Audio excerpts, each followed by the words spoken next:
Did you read the story in the newspaper last week about the lobster diver who was swallowed by a whale? Michael Packard was diving deep when he suddenly felt as if a truck had hit him and everything went dark. In an interview with television channel WTBS, he describes the experience further.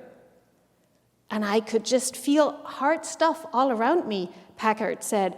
"And I just thought, did I just get eaten by a white shark? And then I said, no, I don't feel any teeth. And I said, oh my God, I am in the mouth of a whale with his mouth shut." As church peoples, of course, we have heard a similar story before. Jonah, a prophet from the Hebrew Bible, is swallowed by a big fish and even spends 3 days in that fish's belly before it spits him out again. For Michael, the ordeal was over faster, and I'm citing now from the Seattle Times. I'm like, this is how you're going to go, Michael. This is how you're going to die, in the mouth of a whale. He recalled thinking. For about 30 to 40 seconds, Packard twisted, turned, and coped with an agonizing pressure on his legs. He could feel the whale's forceful head shake. Then came the light. I just got thrown out of his mouth into the water. There was white water everywhere, he said. And I just was lying on the surface, floating, and saw his tail, and he went back down. And I was like, oh my God, I got out of this. I survived. End of citation. Today's readings are all about experiences on the edge. Our gospel reading tells us about a big storm and the fear of the disciples not to survive it. The psalmist sings about a similar event.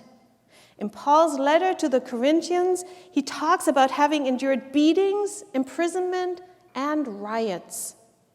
And in the book of Job, God talks from a whirlwind. Job has experienced great joy and great suffering in his life, more than most people. But still, God shows Job that there is so much more to experience in God's good created world, so many deep things to ponder about in regard to life and death and faith. The whole book of Job is challenging us to an honest review of our faith. Do we trust God without expectations? Or does our faith grow with our blessings and diminish with our challenges? Job endures great hardship for no good reason. Within a day, his children, servants, and livestock die. Later, he is afflicted with sickness himself. Job, who had been blessed with a large family and many riches before these afflictions, is understandably greatly challenged by this change in fortune. He struggles to remain faithful. He cannot accept what he cannot understand. He complains to God when he judges he judges God to be unjust and unfair. And his friends judge him. In many long discussions, do Job and his friends attempt to find explanations for Job's misfortune. Job must have sinned. What did he do wrong? What did he do to evoke God's wrath and anger? Surely Job must have put this upon himself. Job and those around him have this framework of interpretation around judgment and punishment, and they are not able to view Job's suffering through a different lens.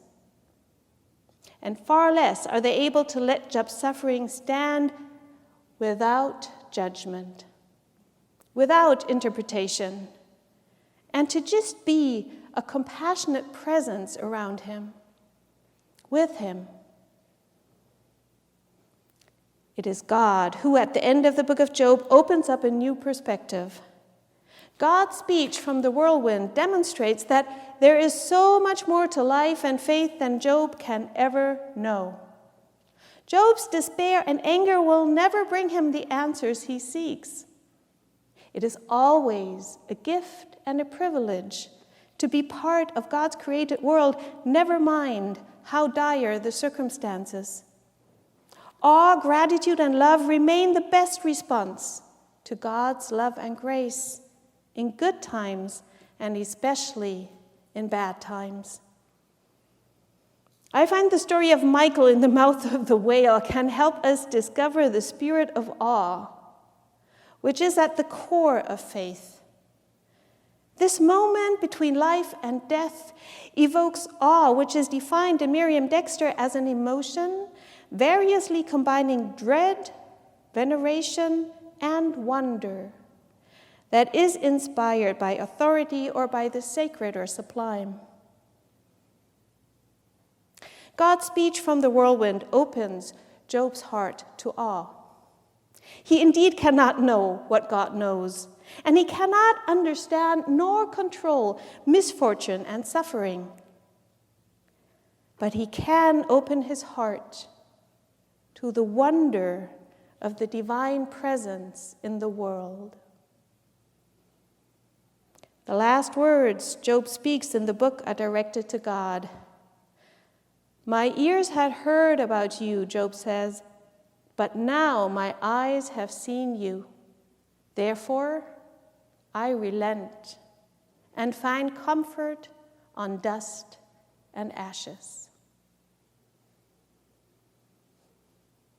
To find comfort on dust and ashes, to make peace with difficult truths, to remain curious in times of struggle, and to not give in to fear, anger, or despairs in uncertain times.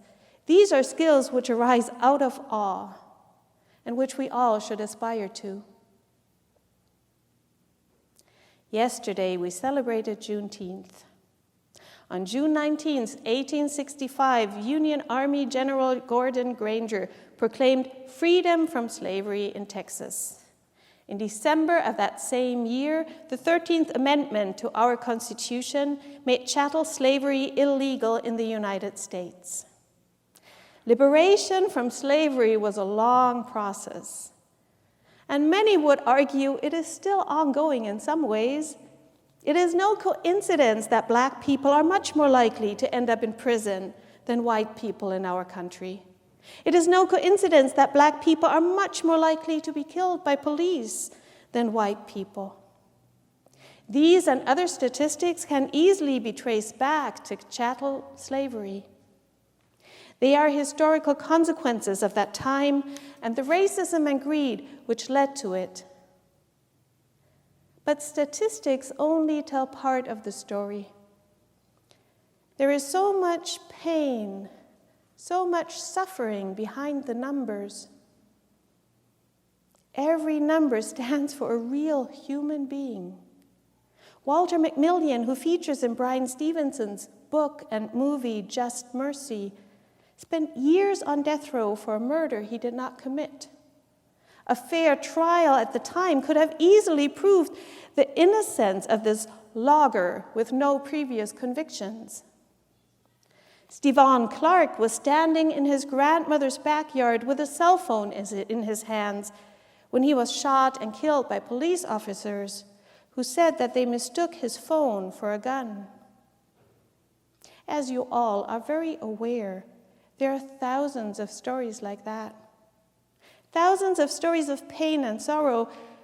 We can only hope that the families of Walter McMillian and Stevon Clark and all the others are able to find comfort on dust and ashes, as Job did.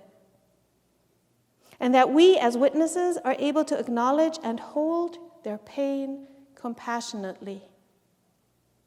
We are all part of this nation and what it stands for, good and bad. And as Christians, we are called by Jesus to work for justice and reconciliation wherever we are.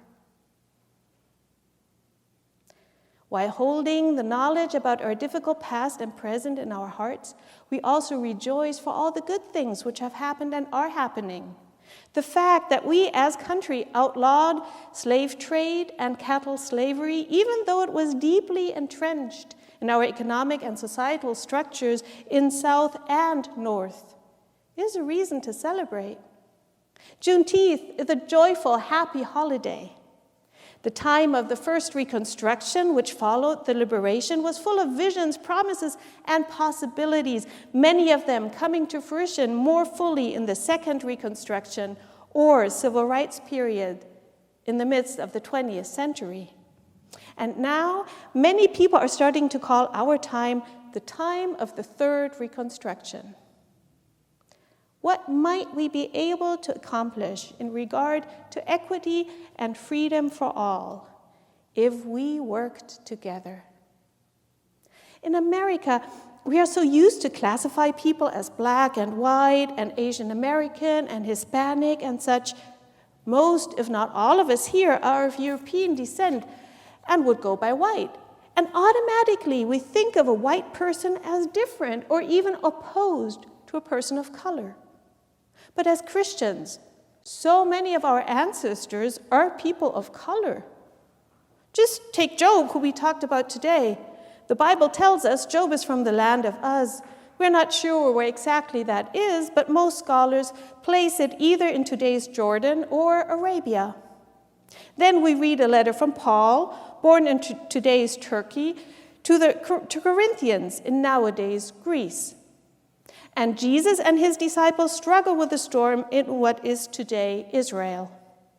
So moving forward, I suggest, while respecting and honoring our cultural, racial, and ethnic identities, we seek to build a country in which the same limitations and opportunities, the same responsibilities and freedoms apply to all. Because we're all children of God, made in God's image. Amen.